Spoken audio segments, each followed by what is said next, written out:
Good morning and welcome to the What's Up News Network being broadcast from Panama City Beach, Florida, the home of the world's most beautiful beaches. I am Jim Free with Jim Free Realty.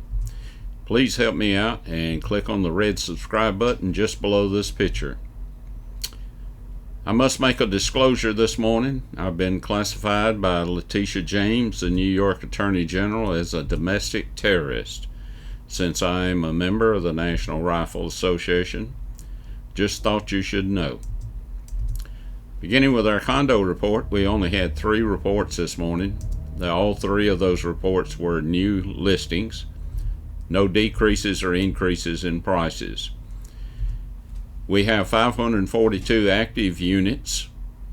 291 of those are guff-front units. We have 5 bedroom units, we have 10 units available. On the 4-bedroom units, we have 77 available. On the 3 bedrooms, we have 160 available. 2 bedrooms, we have 180 available. And the 1 bedrooms, we have 174. There are 20 studio units also available.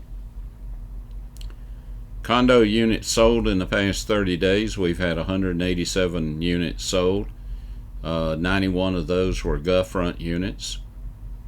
None of them were 5-bedroom units. We had, I believe, 1 4-bedroom unit. We had 32 3-bedroom units, 85 2-bedroom units, and 59 1-bedroom units. There were also 10 studio units that were sold.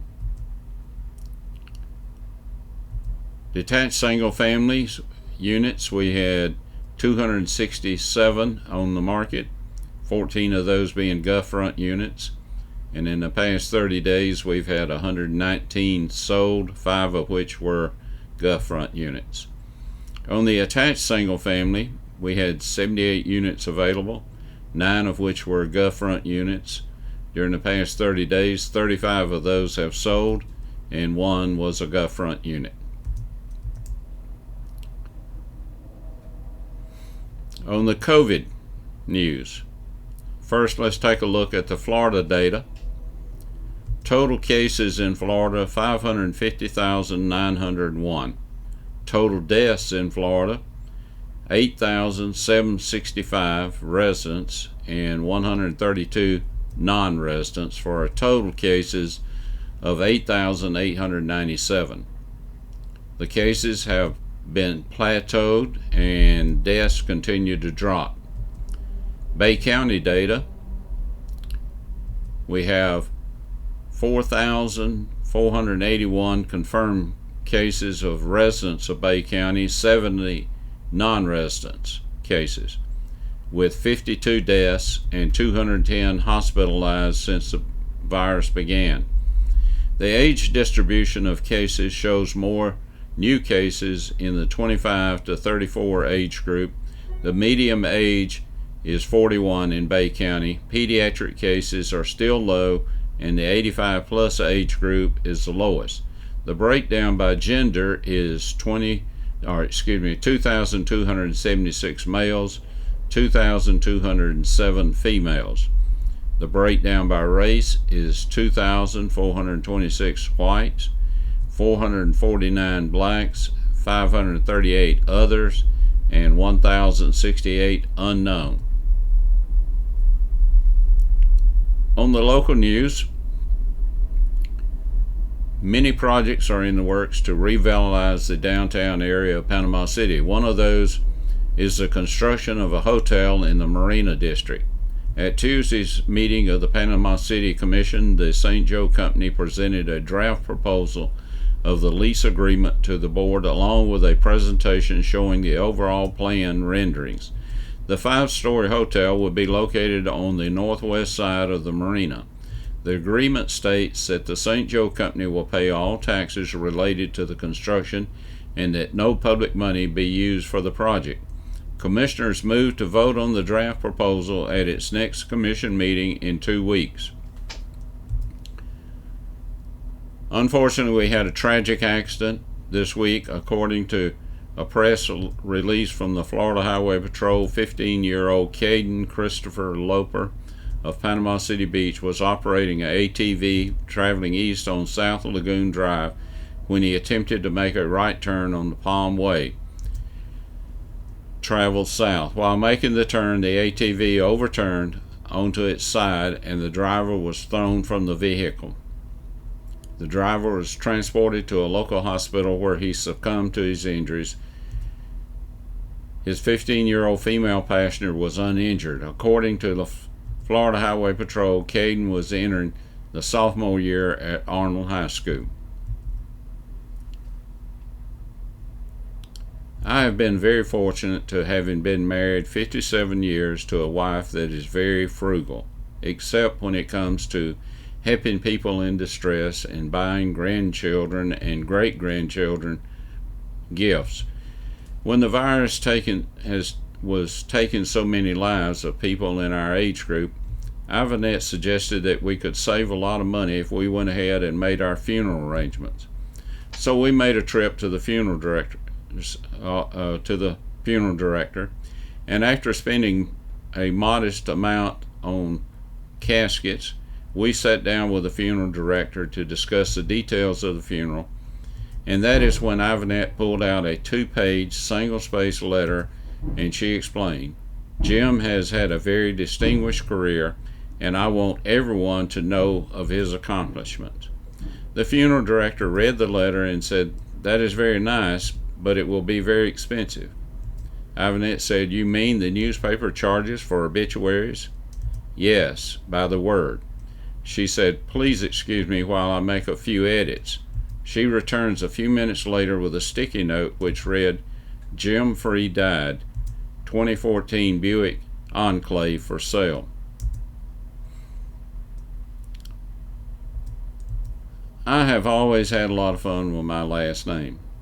Sometimes it's caused me some problems. I remember a lady that was signing up for our real estate school became very furious with me when I told her the cost of the course, including books, would be $540. She said that is false advertising. The ad was Jim Free School of Realty. She read it as Jim's Free School of Realty. When we were expecting our first child and knew it was a girl, Ivanette asked if I had a suggestion for her name, and I said Fancy, which was quickly rejected. I still think Fancy Free would have been a good name.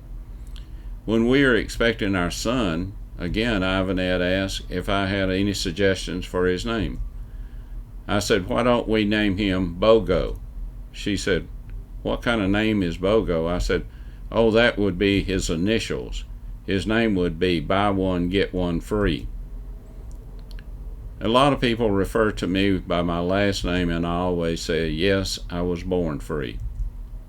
Well, not many people are named Free, but all men and women in this country are free.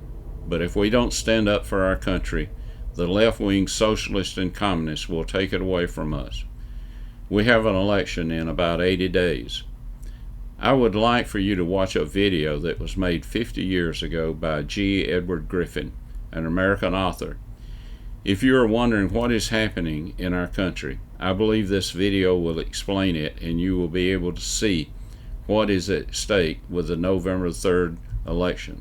The movie is 9 minutes long, and if you are interested in saving our country, I hope you will watch it. Thank you for taking the time to be here. The subject matter itself is revolution. The communist theory and practice of revolution, particularly as applied to the United States. Now, this will not be something dreamed up out of thin air. This will be the strategy as taught by them and advocated by them in their own manuals, in their textbooks, and in their schools. The communist program for revolution in America is divided into 2 phases, violent and nonviolent. But the strategy for violent revolution calls for chaos, anarchy, mass confusion and panic among the people, a crisis in government, and then, out of the vacuum, the sudden seizure of power by communist-led guerrilla bands. The nonviolent phase of revolution, actually is more important to the communists and more potentially dangerous to us. Now, the strategy for this phase calls for the gradual transition of our government into a communist regime, done peacefully and legally, but under the banner of socialism. Now, a good place to begin is with this communist booklet entitled On the Nature of Revolution, the Marxist Theory of Social Change. It was written by Herbert Aptheker, one of the leading theoreticians of the Communist Party in this country. And on page 11, Aptheker says, "The equating of violence with the nature and process of revolution is not correct. Violence may or may not appear in such a process, and its presence or absence is not a determining feature of the definition." Now, this comes as quite a surprise to many of us because for years we've been used to thinking of communist revolutions only as those which involve the overthrow of governments by force and violence.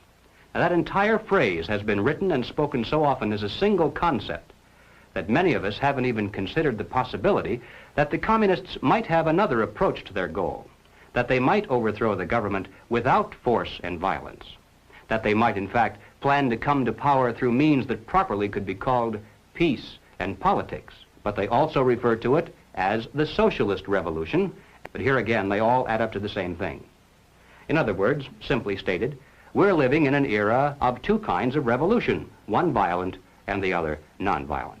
Well, in order to relate this general concept of two kinds of revolution to the specific application here in the United States, it'll be necessary for us to examine rather closely the communist position on what they describe as the Negro Question. Now, basically summarized, the communist position on the Negro Question is as follows. As early as 1928, the communists declared that the racial differences among our people constituted the weakest and most vulnerable point in our social fabric. By constantly probing and straining at this one spot, they calculated that eventually the cloth could be torn apart and that Americans could be divided, weakened, and perhaps even set against each other in open combat. They said in no unmistakable terms that the Negro people, because of their secondary social status and their predominant working class composition, offered greater revolutionary possibilities than any other cross-section of the population. To develop these possibilities, the communists proclaimed that the American Negro constituted a separate nation within a nation, a colony within the continental borders of the United States. The people of this nation were said to be oppressed and exploited by colonialist, imperialist, racist America. Consequently, the Communist Party called for their liberation, their right to self-determination, to break away from the United States and to set up their own nation within our borders. Now, to bring this about, of course, force and violence must be used. A war of national liberation must be fought. And the communists are not stupid. They realize that revolution of force and violence dependent upon a minority is doomed to ultimate failure except in those areas where they actually do constitute a majority. But they aren't going to settle for just part of the United States. They want all of it. And so they made it clear long ago that their violent war of national liberation must be secondary to the nonviolent proletarian revolution. To take the United States, all of the United States, it'll be necessary, they say, to involve white people as well as black, to create a broad coalition, a revolutionary link between the civil rights movement, organized labor, peace groups, student dissidents, and in general, to escalate the revolution in America from race war to class war. It would be a major mistake to believe that there can be any other revolution in imperialist America than a proletarian revolution. Well, moving forward to the year 1935, we come to this communist booklet entitled The Negroes in a Soviet America, written by James Ford and James Allen. And then finally, over in the next page, there's another subheading entitled The Proletarian Revolution. And here we begin to get an idea finally of what this phase of the revolution is all about. It says, capitalism is decaying. It is an outworn system. Capitalism is based upon the private ownership of machines, factories, railroads, land, and all other means of production. Only one thing can do away with the basis for the existence of capitalism, the expropriation of the capitalists. And by the way, I'm sure you realize that everyone here, by communist definition at least, is a capitalist. So you should feel good to know that there are those who are planning your expropriation someday. In order to expropriate the capitalists, the workers first need to discard the existing government machinery and to institute a working class government. Under this new workers' government, the building of socialism begins. Well, 1935 is a long time ago, and sometimes we hear it said that the communists have since abandoned this concept. But ladies and gentlemen, they cannot abandon it, for the simple reason that if they did so, they'd be abandoning the classic dual form of revolution dictated by Marxism-Leninism. They'd cease to be communists. To justify violence, they have to be able to claim that they're liberating people.